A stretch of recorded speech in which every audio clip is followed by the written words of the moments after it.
Bonjour et bienvenue dans la présentation des résultats de notre enquête e-learning 2010 en Belgique.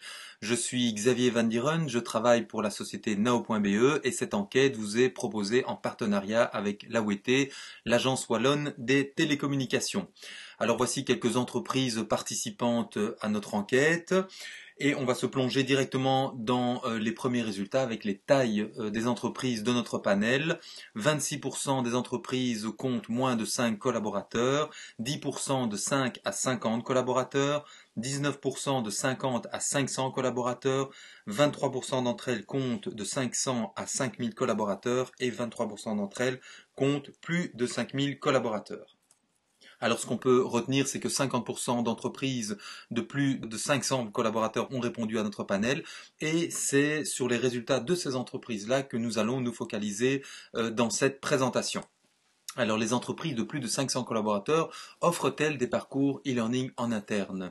Eh bien oui, depuis plusieurs années pour 45% d'entre elles. Oui, elles commencent à en proposer pour 20% d'entre elles. Non, elles vont commencer pour 20% d'entre elles également. Et non, ce n'est pas à l'ordre du jour pour 15% d'entre elles. Alors, ce qui est frappant, c'est que 65% des entreprises de plus de 500 collaborateurs proposent des cours e-learning. Ça, c'est assez logique. Mais qu'à contrario, pour 15% des entreprises de plus de 500 collaborateurs, le e-learning n'est pas à l'ordre du jour.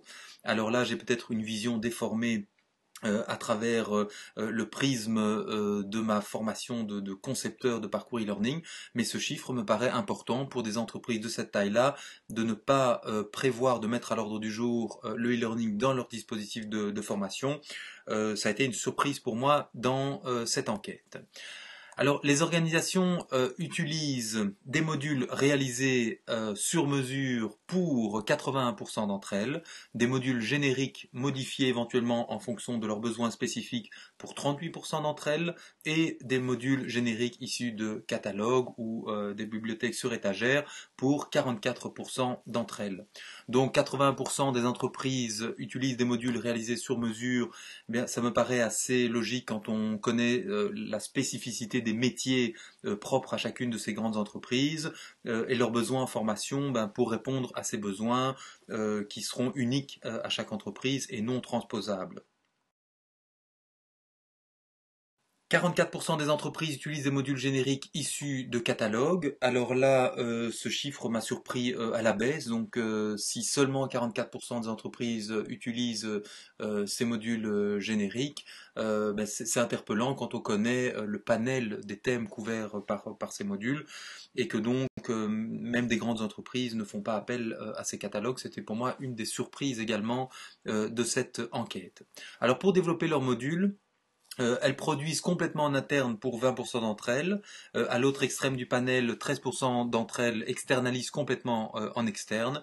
Et au milieu, 40% d'entre elles produisent plutôt en interne et 27% plutôt en externe. Alors on peut donc retenir que 60% des entreprises globalement de plus de 500 collaborateurs produisent leurs cours plutôt en interne, ce qui est un chiffre intéressant que je rapprocherai un peu il y a quelques années des entreprises qui se posaient la question de savoir s'il fallait développer un département audiovisuel en leur sein ou pas.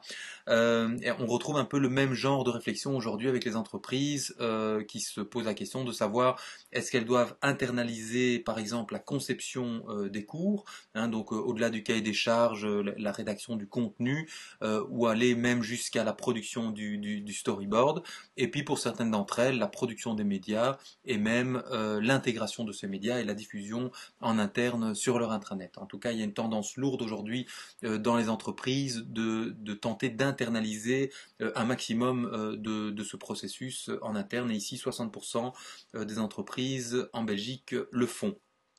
Alors les modules e-learning sont utilisés de manière autonome, l'apprenant seul devant son PC pour 76% d'entre elles, de manière assistée avec par exemple un tuteur, un coach pour 35% d'entre elles, ou en complément d'une autre formation en présentiel pour 47% d'entre elles. Donc 76% des cours e-learning sont dispensés en auto-formation dans les grandes entreprises belges.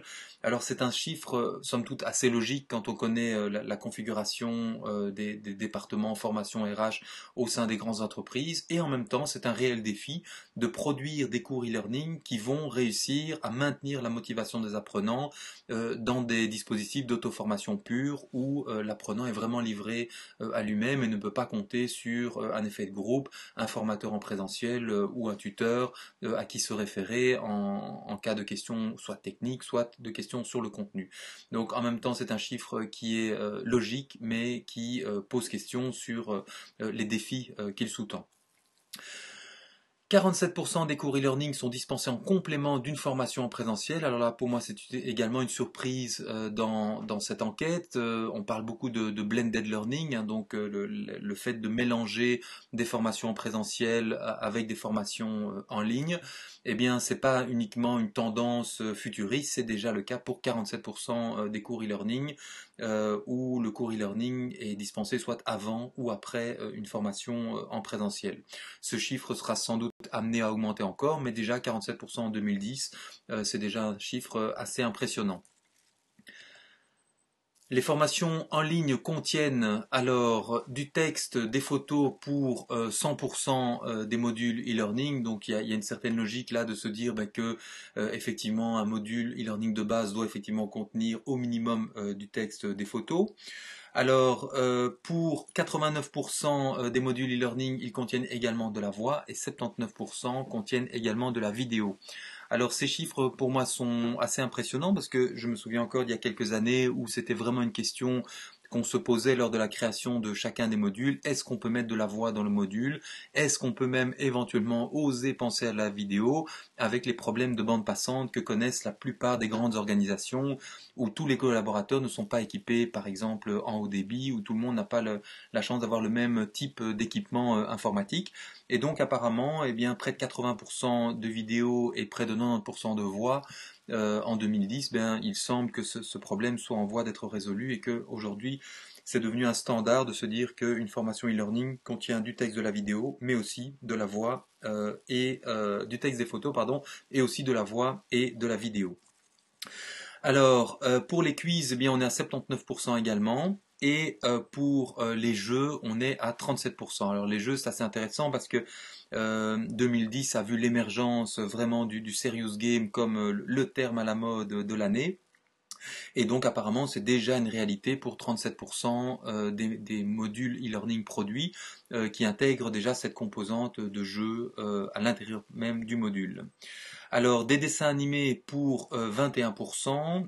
Le partage de documents également pour 21% et 16% pour les forums.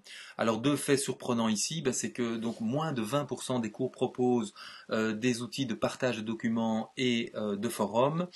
Et donc c'est assez interpellant parce que quand on parle de Web 2.0, de génération Y, de plateformes d'échange, d'outils de socialisation, on se rend compte que le e-learning 2.0 ici n'en est effectivement qu'à ses débuts parce que moins de 20% de cours qui contiennent ces deux éléments de base d'outils de partage et de documents et de partage de discussion que sont le forum, mais ça veut dire qu'il y a une énorme voie de progrès dans ce domaine-là et que sans doute effectivement utiliser ces outils serait un plus, mais que ce n'est en tout cas pas une réalité aujourd'hui pour 80% des modules qui sont produits.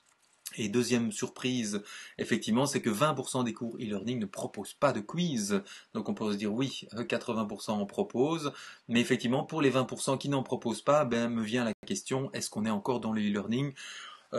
Parce que pour moi, effectivement, un module e-learning, effectivement, en plus du texte, des photos, des vidéos, de la voix, il y a cet outil d'interactivité que le quiz permet. Et si cet outil n'est pas présent, alors sans doute qu'on est plus dans des outils d'information, voire de sensibilisation, mais moins dans des processus d'apprentissage ou dans des dispositifs pédagogiques qui permettent l'interactivité avec le participant et donc la mémorisation, sans doute à plus long terme, des savoirs et des savoir-faire. Alors, merci pour votre attention. Cette enquête donc était réalisée avec l'Agence Wallonne des télécommunications et avec l'entreprise privée Now.be, production, réalisation, e-learning et surtout conseil et accompagnement d'équipe pour les rendre autonomes dans la création de leurs dispositifs e-learning en interne. Je vous remercie de votre attention et je vous donne déjà rendez-vous pour notre édition 2011.